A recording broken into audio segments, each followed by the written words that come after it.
What's up, guys? All right, let's drink a little coffee. Let's talk about addiction. Look, you should never take Suboxone longer than when? What's the timeline? I want to read through like a couple of comments, and I want to kind of show like a couple of opposing views, but in my opinion aren't opposing at all. You know, I think we all hopefully are having the same goal in mind. And they may not actually be views. Some of them are kind of questions. Let me see if I can find them here. All right, here's someone who comments about that people aren't aware of the complications of staying on high dose of subs for an extended period of time, i.e. pelvic floor dysfunction, narcotic bowel syndrome, more. This drug was not studied for long-term use. Do a video on how to prevent this. I've been on 24 milligrams for 12 years. My life is ruined because of these symptoms. And they said that you have no videos on how to prevent these things. And I don't think that they're being critical. I think they're just kind of asking for videos, you know, and for help, recommending that people be aware of these complications. And you're right, I don't do a lot of videos on that, but I do spend time with my patients who are on treatment discussing, you know, there are possible long-term, you know, problems and side effects of medications you should be aware of. And we kind of always, when I'm treating a patient, I'm always kind of looking for these problems that could come up. And then I had another comment, let me find it. Here is a patient, or I'm sorry, a person, not one of my patients, says, I was on Suboxone for 8 years and it allowed me to get my life together. To build a family, distance myself from that lifestyle, and it has been off them for 10 years now, and I'm thankful for them. So that was like 18 years ago, so that's kind of close to right after. It looks like this person started medication therapy almost as soon as it came available. I'm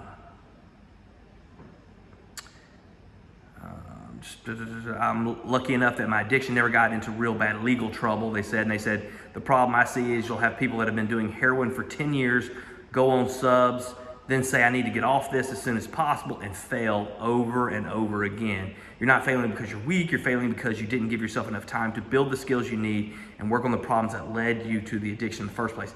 And I think that is a very great insight, that, you know, if you've only been on drugs for a short period of time, then your timeline of needing medication assistance may be short as well. But if you've spent years and it's been a chronic relapse and a chronic struggle, and then you think, I gotta get off Suboxone in 3 months, that's gonna be, you know, I just don't know how effective that's gonna be for long-term success. And I just threw 3 months out there. Some people try to just use it to taper off the immediate withdrawal symptoms, and so they're just off, you know, just over a couple weeks. But how long should you stay on it? I mean, this person said they were on it for, what, 8 years. I'm gonna see if I can find this other comment because I really liked it. Okay, it's a question. My question is, my life is great for 4 years now. And my question is that I'm okay on 2 8-milligram subs or 16 milligrams a day for almost 4 years. And but I'm afraid of coming down from that amount because I'm doing so good. My doctor doesn't say anything about tapering me down. Do you think as a doctor knowing about Suboxone, is this okay in your opinion? Okay, so,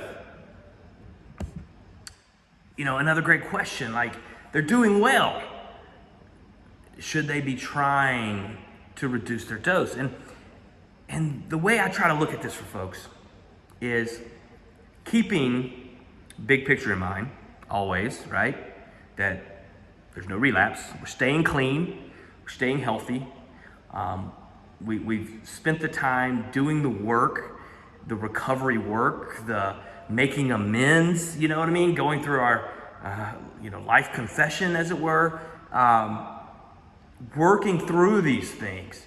And you've done that, you're in a better place.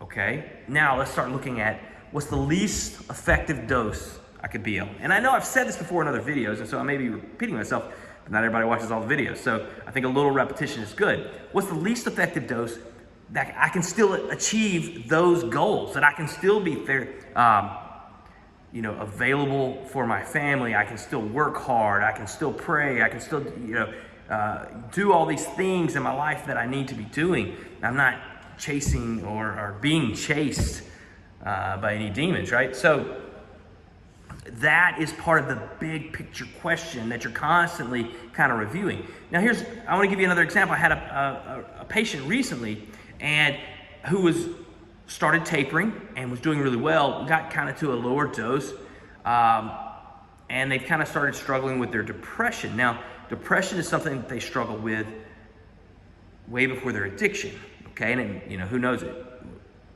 It may have led to some of the addictive behavior anyway, right? It's so hard to kind of judge some of that, what started what, okay? But has been on antidepressants since he was young, okay? And he had kind of come to terms with the fact that he would probably stay on antidepressants possibly forever because he had gotten into a good place. But as he started to taper the Suboxone, that depression started coming back. And, they're actually studying buprenorphine in treating treatment-resistant depression. So depression that, failed other therapies before. And so there might be something with the buprenorphine that actually helps with depression.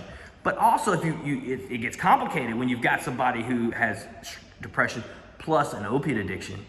And so what damage is done, what's recovered, what can be recovered. So my point is, for him to keep tapering, it would mean probably the addition of other antidepressants. And since he's tolerating medications well, he understands that there's some risks, such as dental, it could cause dental problems, it could cause other issues, whatever, down the road. He's decided to not taper anymore and to kind of stay basically on a lower dose, but he got bumped up just a little bit higher. It was basically like the 2 months before taper dose or whatever, where he was at. We kind of went back to that. Because he just notices that that's where he doesn't have the depression, okay? He doesn't have all these, existential thoughts, crisis. He doesn't, it's not all coming back to him. And so we're just gonna do that for a while, and we're gonna see what happens, okay? It doesn't mean he's gonna be on this medicine forever. I think in his mind, he's probably starting to think that way, maybe. But it just means that we're gonna stay there for now. And we're just gonna let it kind of go and treat him, let him have the medication assistance he needs, let him have this treatment that seems to work for his depression, and make sure he's not having any of the side effects, make sure he's not having any other problems. And like I said, right now he's doing great. He's got a family, he's got a job, he's working out, he's doing all these things. So we didn't feel the need to just force a taper, okay? So what's my point in this video? How long should you take Suboxone? We don't know. We don't know, all right? For some people, long-term therapy could cause side effects, could cause problems. For some people, long-term therapy might start feeling like a burden in itself. And for other people, it's what they need. It's what they need to get their life in order and to be healthy, okay? And that's what it is. It's a medication to assist you, right? It's not a miracle pill. It's not a crutch. It's not trading one addiction for another, okay? It's just a medication to assist you in your recovery, to be healthy and to live a good life to the best of your ability, God willing. All right, guys, blessings, peace, love y'all.